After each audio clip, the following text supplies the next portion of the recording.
I'll let Prof. Alain Burnett to give the second talk about refractory acute myeloid leukemia, and then we'll have questions.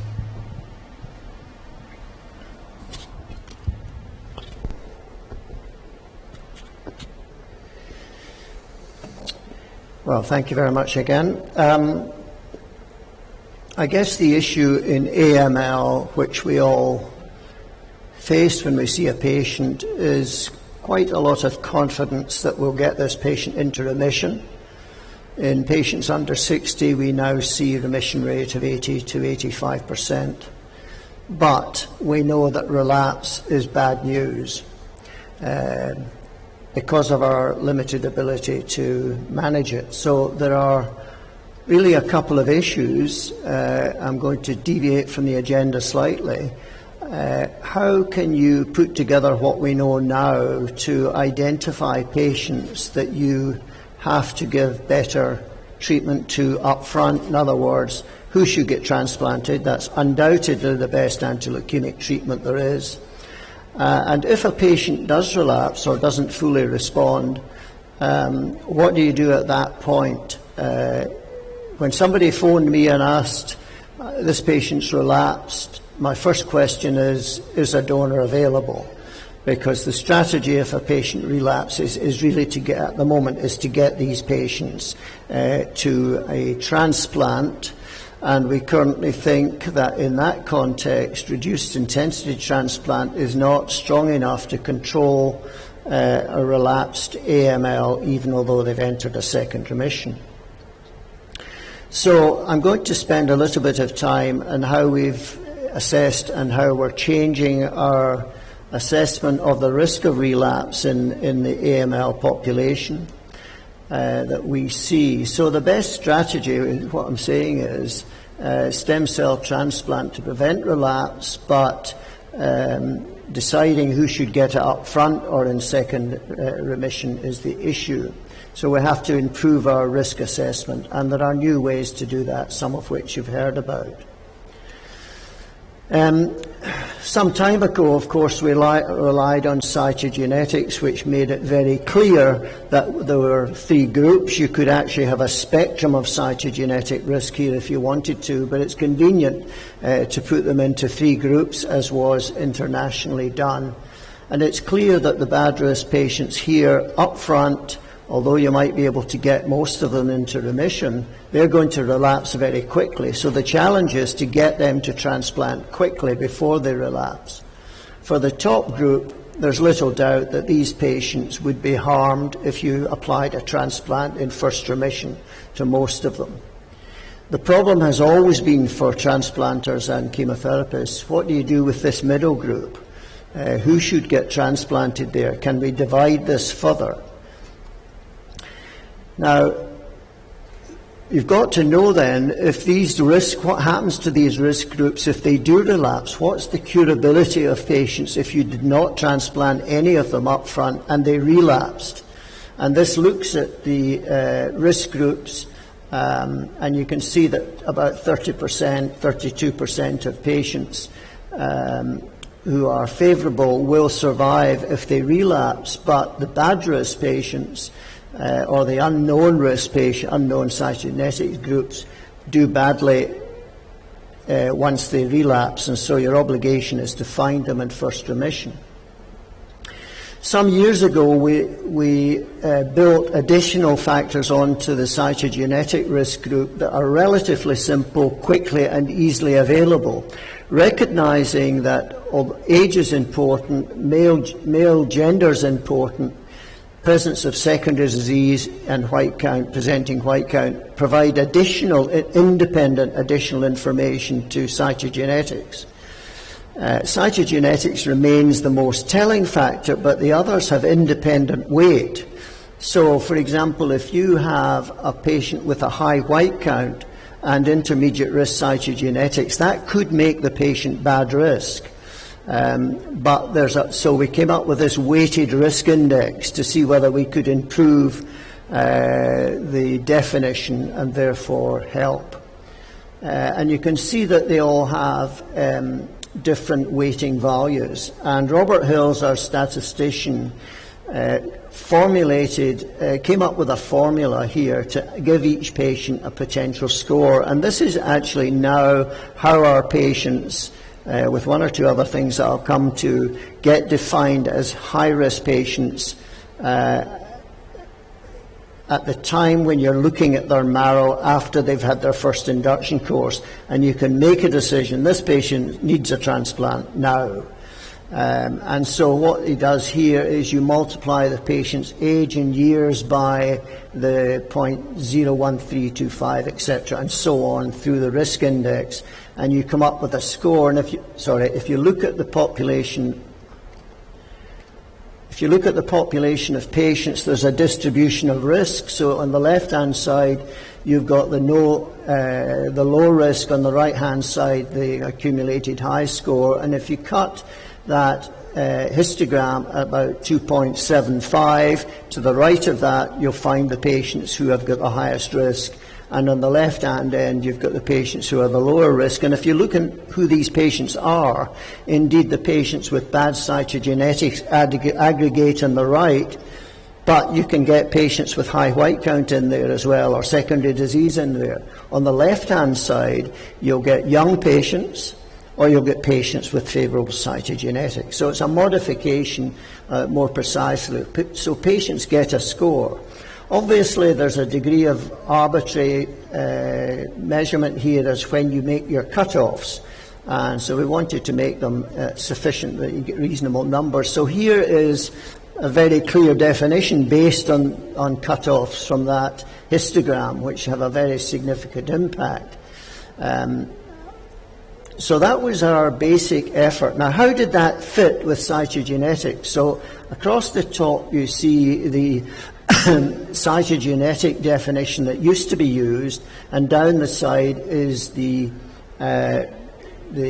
definition by the score. And what you see is that the poor risk by the new poor has increased, because we've taken some standard risk patients and dropped them into the new poor risk. There are very few good risk MRC by cytogenetics that fall into standard risk by the score. These would be the occasional secondary favourable cytogenetics or older favourable cytogenetics. And similarly, MRC poor, very few of them, the 42 there, move up from old poor risk cytogenetics to standard. So it's giving us more definition. So that's how the patients have been distributed to risk groups at the moment. And the policy for transplant based on that has been that favourable, of course, get no transplant, standard a myeloablative transplant for patients up to 45, reduced intensity for patients with an intermediate score above the age of 45, and then if you above the age of 55, and then if the investigator was allowed to decide between 46 and 55 which form of transplant they would deploy. We've never shown any benefit of a myeloablative transplant in patients over the age of 45. And this looks at the outcome then. So here are patients with the standard risk score, whether they should get a full allograft or not, and it appears that none of them do. But on the right-hand side, there's a very clear benefit for these patients, now designated as poor risk by the score. Now, in that group on the right-hand side are some 60% of the FLT3 patients. Those without an NPM1 and those with a high allelic ratio. So to some extent, this adding in FLT3-ness doesn't really make too much difference. Not many patients actually move. But we do take that into account now because we have midostaurin available anyway.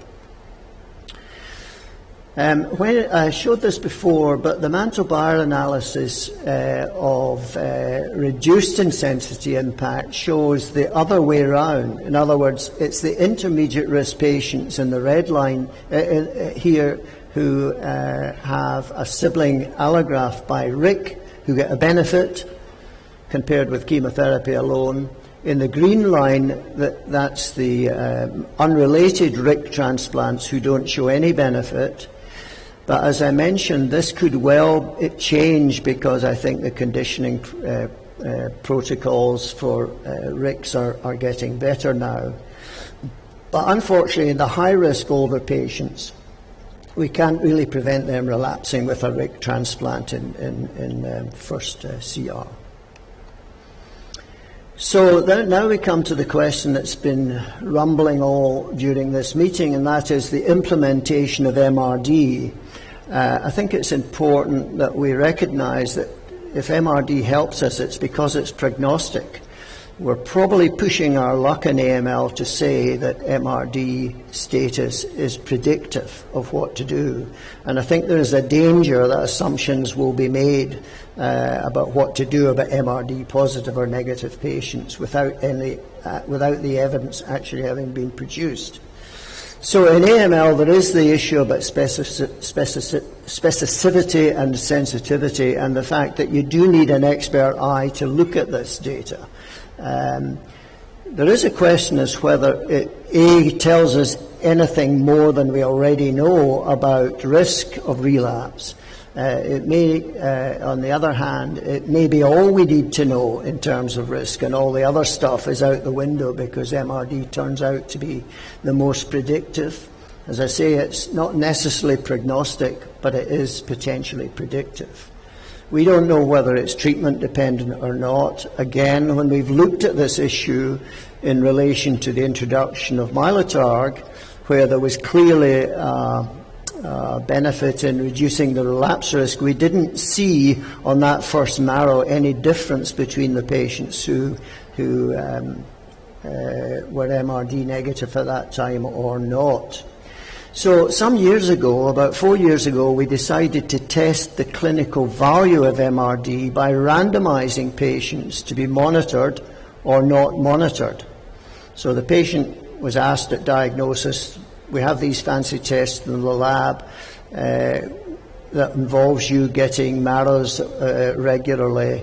It might tell us the risk of relapse, but we don't know if that's of any value to you or us, so therefore, would you be prepared to join in the randomization? It's a sort of public health question to tell us whether, if this technology is given to a doctor, without necessarily telling them what to do about it, because we didn't know what to do about it, does it improve survival, which was the state of play for AML at least 3 or 4 years ago. That has recruited, I think, now 660 patients, which was the objective number, but I don't know the data yet.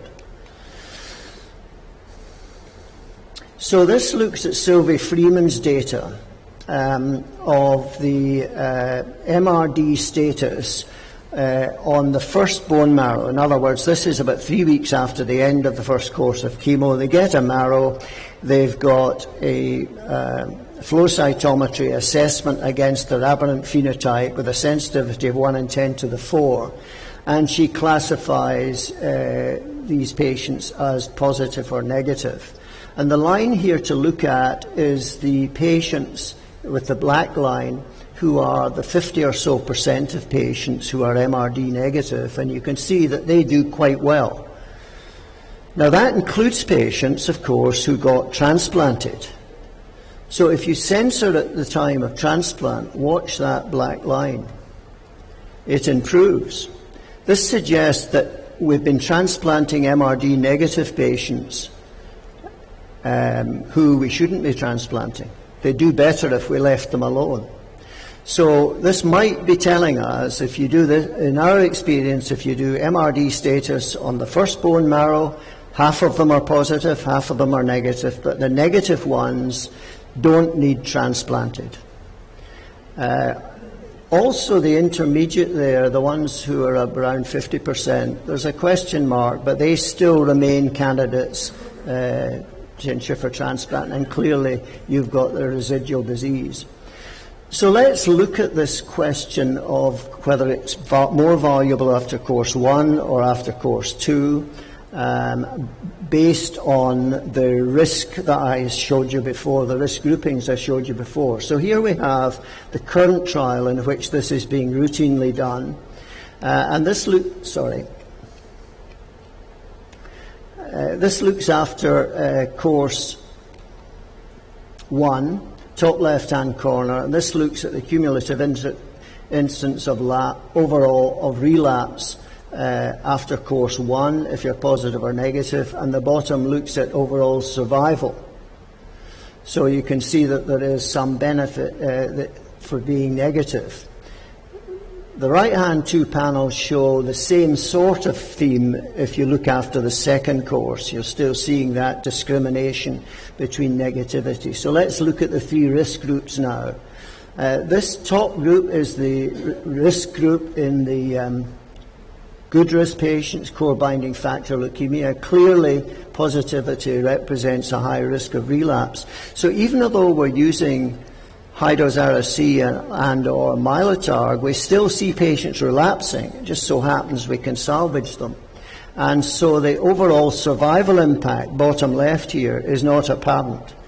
So we've not been able to show a survival benefit by knowing the MRD status. It doesn't give us any benefit because when they relapse, fortunately, we can salvage them. So there's an argument, of course, to say, well, if you knew they were MRD positive, would you do even better if you intervened when they were MRD negative, positive, but hadn't actually relapsed? Now, that's the situation that we faced in APL, when the whole point in monitoring was to allow you to do a preemptive strike. If an APL was molecularly positive, they were going to relapse.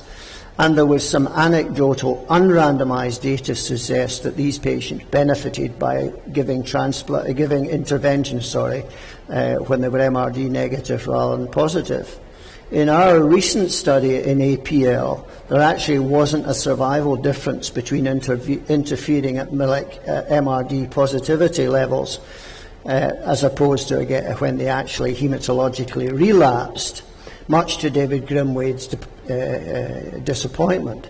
But what there was if you intervened in APL when they were molecularly positive as opposed to hematologically relapsed, you didn't get the differentiation syndrome and the other so they were easier to treat, but it wasn't a survival difference. On the right-hand two panels here you see the sort of same conclusion, but for a different reason. This is the high-risk patients. Again, the MRD has some sort of division, but in survival, bottom right panel, you see no difference, because it doesn't actually matter if you're bad risk and you go negative. You'll still relapse, generally speaking. So it's in the intermediate risk here that you can see the difference. Top left is course 1 standard risk relapse, and bottom is the overall survival standard risk after the first course, and then the same sort of trend after the second course. So it's very clearly the decision is knowing potentially the MRD status in standard risk patients hits home if you're MRD negative. And look at where that MRD negative curve actually is. It's about 70%. So what are the prospects, going back to what actually happens if a patient relapses, what are the prospects of getting away with it, whether or not you get a transplant? And we aim to get people to transplant, and the risk group plays out there. So even in the old days, a core binding factor leukemia who failed treatment would still have a 30% chance of relapse. And it's well known from a number of studies that the determinants of outcome from relapse are much more important than the treatment you give the patient. The duration of the first remission is important. The cytogenetics are important. The age is important. Whether they've had a transplant, it's important. And all these factors can be used to create a risk of outcome for these patients. And unless you're aware of that, you won't be able to assess the impact of the treatment that you're giving them. We've looked at what happens to some patients to try and give us a clue as to what should be the best treatment. And, you know, we've found doing relapse studies actually quite difficult to recruit to, particularly in older patients where the patients and the doctors tend to give up, shall we say. So this looks, for example, at patients over 60 who relapsed, and you can see in the right-hand panel that they did really badly, irrespective of what sort of treatment they got. And that we didn't prescribe the treatment, but you can see what they got. None of it did them much good. So we've got a real problem here. And there may be issues about changing tack completely, going to some of the newer combinations like low-dose therapy plus venetoclax, for example. There needs to be progress made in these older patients. Reduced intensity transplants, even if they got them, didn't seem to benefit this population. Now, going back to patients who are regarded as high risk, we compared whether our old-fashioned consolidation of mitoxantrone Ara-C or mitoxantrone Ara-C etoposide, 2 courses, compared that with just giving these patients high-dose Ara-C. And it was pretty clear that the MACE MidAc type of approach was superior to high-dose Ara-C. So we try and avoid people, we advise people to avoid just pressing on with high-dose Ara-C if these patients are bad risks. You can do better by giving MACE MidAc for these patients. We randomized, in the meantime we got friendly with FLAG-IDA, and we thought, as is now quite common in Europe, that FLAG-IDA is a good second-line treatment. And we were also going through a phase of being fans of clofarabine. So we compared these 2 treatments, and this is patients, remember, who are high risk. They haven't relapsed yet, but they are at high risk of relapse. And in this case, FLAG-IDA seems to be the best bet. So FLAG-IDA for high risk seems to be our best treatment. If they had actually relapsed, and this is a very small number of patients, we weren't able to show that FLAG-IDA was better. So once they've relapsed, we're still not sure what to do, but we tend to favour FLAG-IDA. Others in Europe favour MEC or whatever. Looking particularly at the CBF patients who fail, you can see that on the right-hand panel, the outline, the overall survival from relapse of CBFs has actually improved. That's just our observation. These patients are now getting gemtuzumab frontline, but they don't get gemtuzumab when they fail. There is, however, if you look at the bottom 2 panels here, a French study looking at the impact of GO on a patient who relapses and then went to transplant. You can see that the top line are the patients who went to transplant having had Mylotarg as part of their reinduction.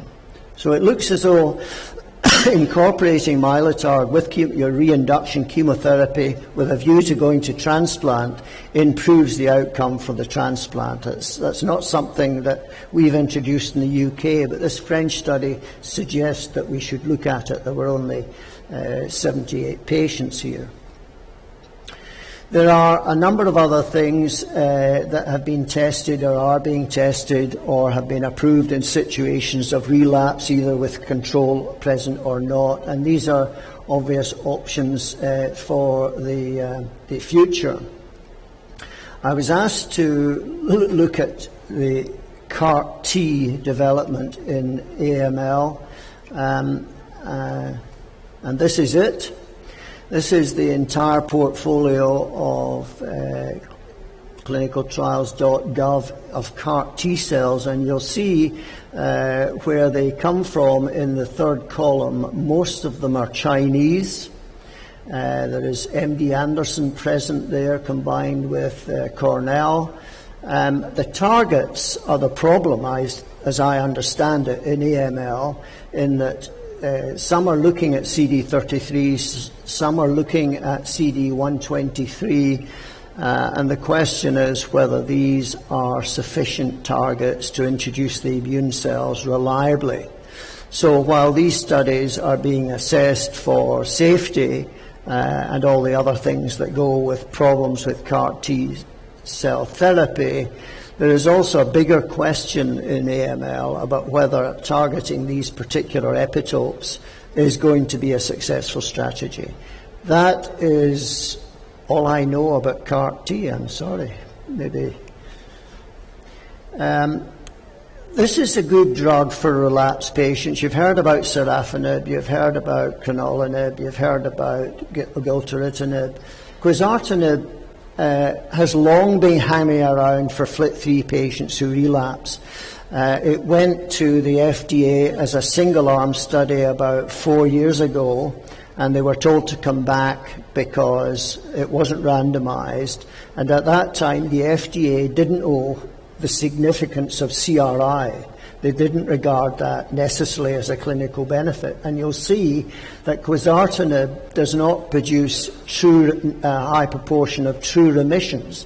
They're mostly CRIs, whatever that means. But if you had got a CR rate of 50-60%, that might well be enough to bridge you to the curative transplant, and that's the important thing.